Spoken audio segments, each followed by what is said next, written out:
guys, welcome back to the channel. My name's Jessica, and if you're new around here on this channel we talk about all things food and kind of a little bit of the behind the scenes behind food to let you know the how and the why behind the recipes that you know and love. Today we're starting a whole new series all about hors d'oeuvres. With the summer coming and hopefully on the horizon, more events that we can attend in person, appetizers are such a good thing to have at a party or at a get-together.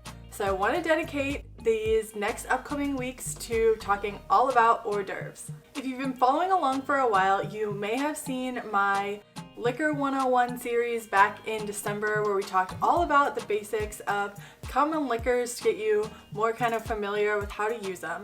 So we're going to do something similar with hors d'oeuvres, and I wanted to start out this series by talking all about kind of the basics, so that way you have a baseline for this series and get excited because there's lots of new recipes coming along with this, and I'm super excited to show you and take you along. If you find this video down the line, don't worry, I'll have everything that is going to be related to this series linked in the description below, so make sure to check there so you don't miss a thing.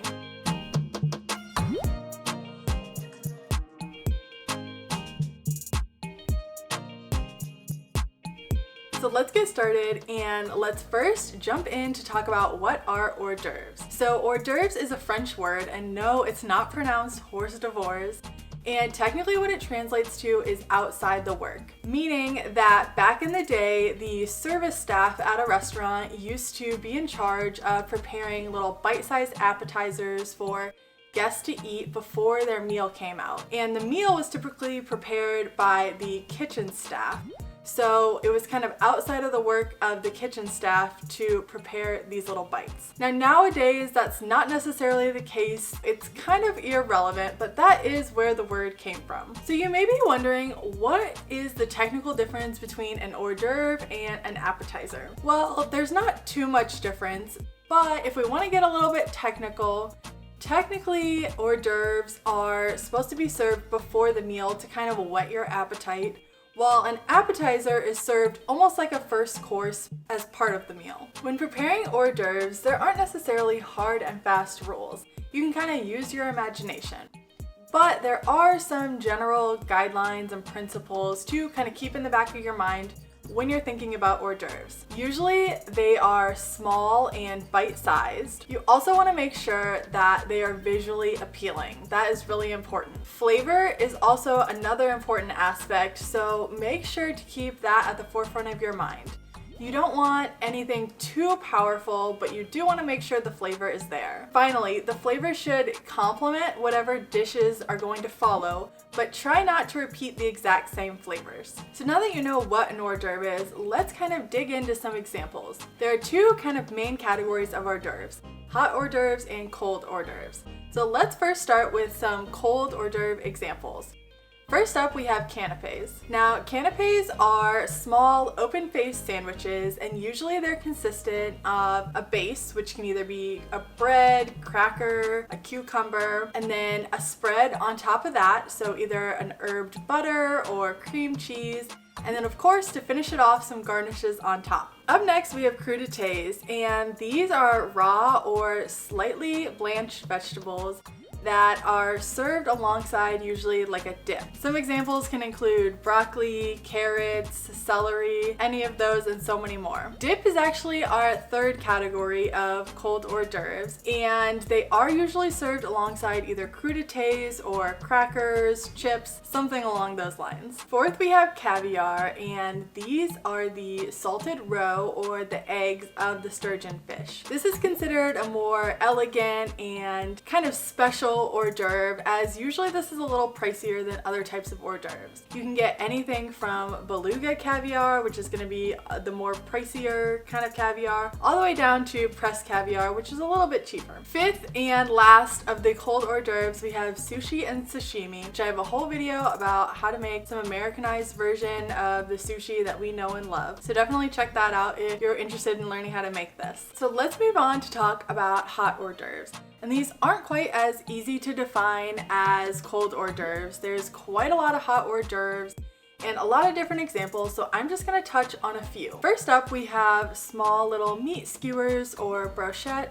And these are little skewers of either meat, poultry, fish, or even veggies that are usually put on a skewer, marinated, and either baked or grilled, and then served with a side of dipping sauce. We also have meatballs, which we all know and love, and you can make from a variety of different things, either ground beef, veal, turkey, whatever you desire. Up next, we have our wrapped hors d'oeuvres, and this refers to either a piece of meat or a roasted veggie that is wrapped around either a complementary or contrasting flavor with some fruit or a vegetable. So think like stuffed bacon wrapped dates. Those are some of my favorite and a great example of this category. And then finally, we have filled dough hors d'oeuvres.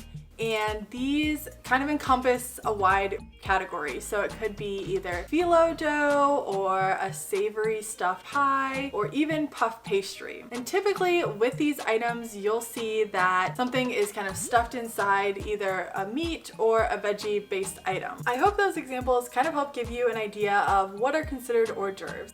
Although, like I mentioned earlier, we don't have as many hard and fast rules about what hors d'oeuvres or appetizers are considered nowadays. But just to make this kind of more official, those are what technically are classified as hors d'oeuvres. So let's chat for a minute about how to serve hors d'oeuvres. When you first know that you want to serve hors d'oeuvres, whether it be at a party or a wedding, the first thing you have to do is create a menu. Now, when you're creating a menu, what you need to think about is incorporating different textures, flavors, and colors into your dish. This is gonna add to the visual appeal of it and make people really excited to eat. Like we talked about with our examples, you also want to incorporate some cold and some hot hors d'oeuvres just to mix things up. When it comes to plating and serving hors d'oeuvres, you have a couple different options. For a fancier party, usually like a cocktail party or a wedding, you may want passed hors d'oeuvres, which means that you'll place the hors d'oeuvres on a tray,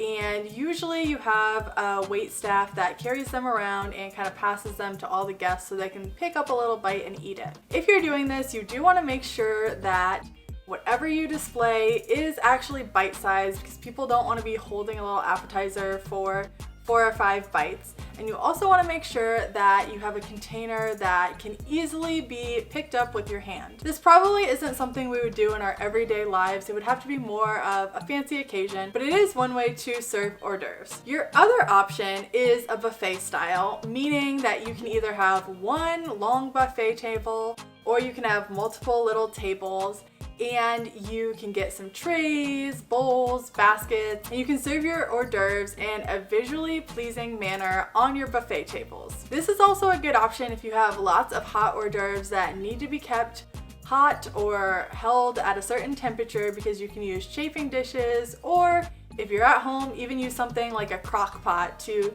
keep those dishes warm. My biggest takeaway for serving hors d'oeuvres is to just make it fun and inviting for people to eat. We all like to see food that has lots of pops of color and makes us really excited to eat it. So keep that at the forefront of your mind, whether you're doing passed hors d'oeuvres or a buffet style, and I promise you that people will love it. I hope this video helped you learn a little bit more about hors d'oeuvres and kind of all the technical aspects behind it. Like I mentioned, this is a series, so make sure to stick around. Next week, we're going to be talking about hummus, and I have lots more content planned for you for this series, so make sure to hit subscribe so that way you can stick around and be notified when all these other fun videos come out. All right, I'll see you in the next one.